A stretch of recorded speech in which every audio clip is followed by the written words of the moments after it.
আপনার সন্তান আল্লাহর কাছে অভিযোগ করে বলবে, মাবুদ আমার বাপের বুকে পাড়া দিয়ে আমি আজকে দুদিকে যাব, আমার বাপকে আজকে আনো, আমার মাকে আনো।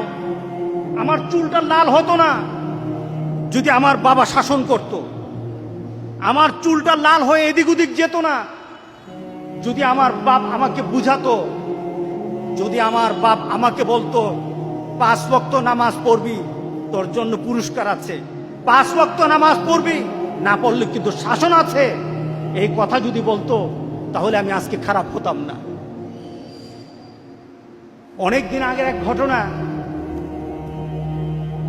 একটা ছেলে অ্যাক্সিডেন্ট করলো, একটা ইউনিভার্সিটির টিচার, পাশে তার আরেক বন্ধু, ওই ছেলেটা ছিল নামাজি, আর যে ছেলেটা অ্যাক্সিডেন্ট করেছে গাড়ি ড্রাইভ করা অবস্থায় ওই ছেলেটা বড় লোকের ছেলে ছিল, পয়সাওয়ালা ধনীর ছেলে।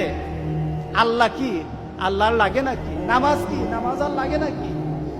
মুহাম্মদ সাল্লাল্লাহু আলাইহি সাল্লামের নীতি কি? এই নীতি ছাড়াই তো বহু সুন্দর নীতি আমরা পাই। ওরা আল্লাহ রাসূলের শিক্ষা পায় নাই, পরিবার থেকে শিক্ষা পায় নাই, অ্যাক্সিডেন্ট করলো।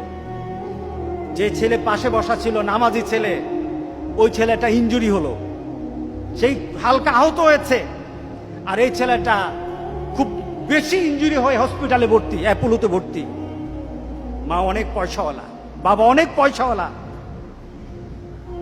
ছেলের ব্যাপারে বলা হলো লাইফ সাপোর্টে ছেলে, মার পাশে ওই ছেলেটা বসা। ছেলেকে কিন্তু মাঝে মাঝে ক্রিটিসাইজ করতো এই ছেলেকে, কারণ এই ছেলে নামাজ পড়ে, এই ছেলের দাঁড়িয়ে আছে, ক্রিটিসাইজ করতো।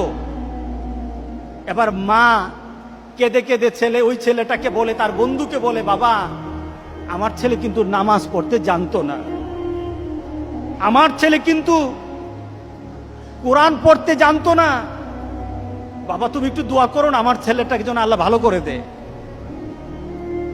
আমার ছেলেকে যেন আল্লাহ ভালো করে দে।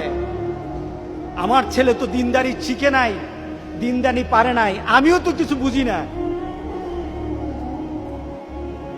আপনার কাছে প্রশ্ন, ছেলেটা মারা গেল, আপনার কাছে প্রশ্ন, এই ছেলেটার দোয়া দিয়ে কি আল্লাহ সুবহানাহু ওয়া তাআলার আযাব থেকে বাঁচানো যাবে?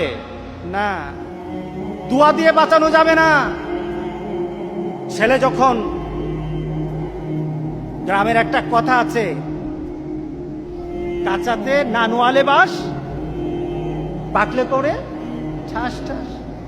ছোট কাল থেকে যদি তুমি তোমার বাচ্চাটাকে আল্লাহ এবং রাসূলের নীতিতে নিয়ে আসতা, এই ছেলের জন্য কেউই দোয়া করুক আর না করুক, আল্লাহ সুবহানাহু ওয়া তাআলা তাকে কবুল করে নিতেনি। তুমি ছোট কাল থেকে তাকে শিক্ষা দিতা, আর যখন মৃত্যুর দুয়ারে তুমি তখন চিন্তা করো তোমার ছেলে কিছু পারে না, আরেকজনের দোয়া দিয়ে তোমার ছেলেকে পার করবা, এই নীতি কোন আল্লাহ রাসূল দিয়ে আমাদেরকে যায় নাই।